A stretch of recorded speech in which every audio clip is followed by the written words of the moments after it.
battlefield was a graveyard of shattered dreams, where bodies, human and monstrous alike, lay strewn across the blood-soaked earth. The once vibrant training field had become a wasteland of ruin, littered with broken weapons, splintered shields, and silent witness to a tragedy too great for words. Dark clouds loomed overhead, their shadows creeping across the land like harbingers of the storm to come. The air hung heavy with more than the promise of rain. An oppressive weight pressed down on the survivors, freezing them in place as their wide-eyed gazes fixated on the heart of the devastation. Three figures stood amidst the carnage, their bloodied forms etched against the chaotic backdrop. A man stood over the others, his imposing frame tense as he gripped a blood-stained Tachi that glowed faintly with a strange fire. Fresh crimson dripped from the blade's edge, pooling at his feet as if it had just tasted blood. His face, once marked with confusion, had hardened into something unyielding. His gaze bore down on the two figures below him, his silence a grim weight that added to the already suffocating atmosphere. Kneeling before him was Kenichi, his trembling arms cradling Kana's fragile body. Her breaths came in shallow, ragged gasps, the light in her eyes flickering like a candle caught in a gale. Rain began to fall in soft, mournful drops, mingling with the blood on his hands as he whispered her name. Kana. She stirred faintly, her lips barely parting to answer. Kenichi, you're back. Her voice was fragile, each word a fight against the darkness closing in around her. The metallic tang of blood clung to the air, sharp and unrelenting, as Kenichi's senses reeled. The dirt beneath his knees was slick with her blood, the warmth fading with every passing second. Around them, the world blurred, the faces of the onlookers a wash of shock and helplessness. None dared to speak, none dared to move. The man standing over them shifted slightly, his tachi glinting ominously as rain struck its surface. For a fleeting moment, it seemed as if the blade itself bore witness to the tragedy unfolding before it. But if he felt remorse or regret, he did not show it. His presence was as still and foreboding as the storm clouds above, leaving only questions in his wake. Oblivious to the man's shadow looming over him, held Kana closer. The weight of loss bore down on him like a vice, threatening to crush the very breath from his lungs. His free hand clenched tightly against her trembling frame, as if sheer will alone could tether her to life. Not now. Not like this, he murmured, his voice breaking under the weight of despair. You can't leave me. Despite her body's frailty, Kana's will shone undimmed, a fragile yet unyielding flame. Her trembling fingers, cold as the storm-laden air, reached out with a determined purpose.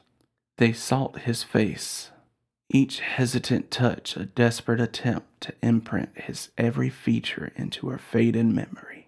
Through the haze of encroaching darkness, she willed herself to see him clearly, as if burning his image into the very fabric of her soul would tether her here just a little longer. Kenichi, she whispered, her voice so delicate it was almost stolen by the rising wind. I need to see your eyes. Her words struck him like a blow, his body stiffening as fear tangled with anguish. He shook his head, his voice raw with desperation. No, don't talk. Save your strength. please. But Kana's fragile frame betrayed no hesitation. Her hand, though weak, found his cheek, her touch barely more than a whisper against his skin. Her resolve held steady, and in her voice was a quiet plea that carried the weight of 1,000 unspoken truths. Kenichi, open your eyes. His breath hitched, his chest tight with conflict raging inside him. To grant her wish was to tear away the fragile barrier shielding him from the grim reality he refused to face. His heart pounded, each beat a painful echo of his tread. He knew that meeting her gaze would mean acknowledging the truth he could not bear, that this was goodbye. Her trembling fingers tilted his face towards hers, her touch both frail and insistent. Please, for me, she whispered again, her voice breaking as her strength waned, but her resolve remained unshaken. A shudder coursed through him as his resistance crumbled, the fortress of denial he built around himself giving way. Slowly, agonizingly, he lifted his head, his eyes heavy with tears he could no longer hold back. The moment their gazes met, it was as though time stilled, the storm around them silenced by the weight of their shared pain.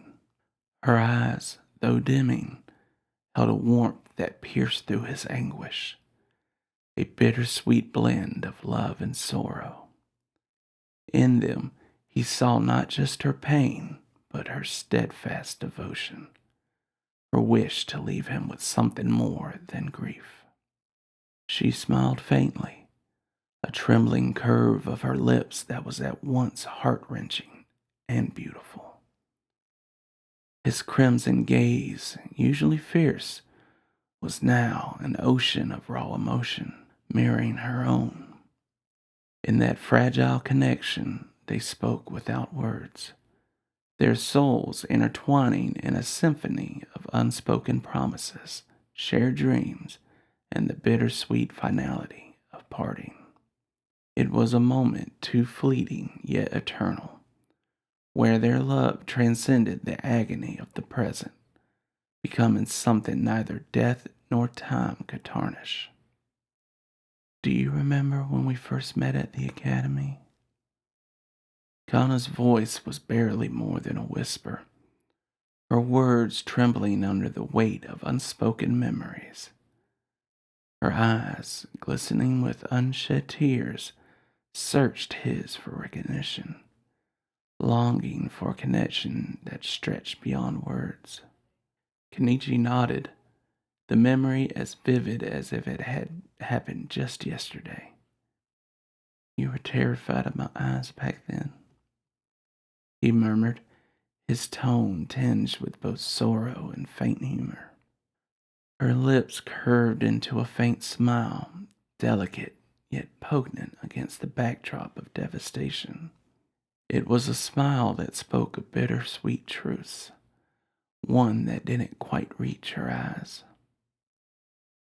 I wasn't afraid of you, she whispered softly, her words carrying a weight that pierced through the storm's howling winds. It was fate I couldn't accept. Kenichi's breath caught, her confession sinking into the marrow of his soul. Before he could respond, she continued, her voice carrying the ache of a deeply buried regret. I hated fate for making me see what lay behind those eyes. Her admission hung in the air like a fragile thread, its significance veiled yet palpable. The world around them faded, leaving only the rhythm of the falling rain and their shared breaths. In that moment, time itself seemed to hold its breath. There was a promise, Kana murmured, her voice breaking as the memory clawed its way to the surface. Do you remember the shrine? Kenichi's throat tightened as the weight of her words pressed upon him. He nodded, a flood of unspoken memories rushing forth, moments etched in the tapestry of their lives, too precious and painful to be spoken aloud. His trembling hands cupped her face, and as if drawn by an unbreakable force, he leaned in. Their lips met in a kiss that was far more than a mere gesture. It was a collision of souls, a silent exchange of all that they had been and all they would never be. In that lingering embrace, the pain of their impending separation blended with the deep, unyielding love they had fought so hard to protect. It was a vow, a farewell, and a moment of eternity all at once. When their lips finally parted, Kana's breathing was shallow, her strength waning. Yet her voice was resolute, laced with a tenderness that only deepened the ache in Kenichi's heart. I never wanted this for you, she breathed, her words heavy with sorrow. Don't let this blessing be a source of torment. Kenichi's tears flowed freely now, mingling with the rain as he cradled her closer, desperate to hold on to the fragments of her fading warmth. Her hand, trembling and cold, lifted to his cheek. She traced his face with her fingers once again, as if trying to memorize every line, every feature. I love you, she said, the words soft yet powerful. A confession that resonated in the storm-laden air. Her hand lingered for a moment before it slid away, her strength finally giving out, and then silent. Kana's light, so fierce and bright, was extinguished, leaving only the storm to bear witness to her passing. A raindrop traced down Kenichi's face, indistinguishable from his tears. He held her lifeless body close, his world collapsing in on itself.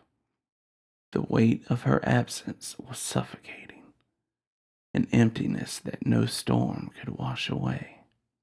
As thunder rolled across the heavens, Kenichi's voice broke through the downpour, hoarse and trembling, a vow forged in grief. Never again, he said, the words carried away by the wind, a promise etched into the fabric of his soul.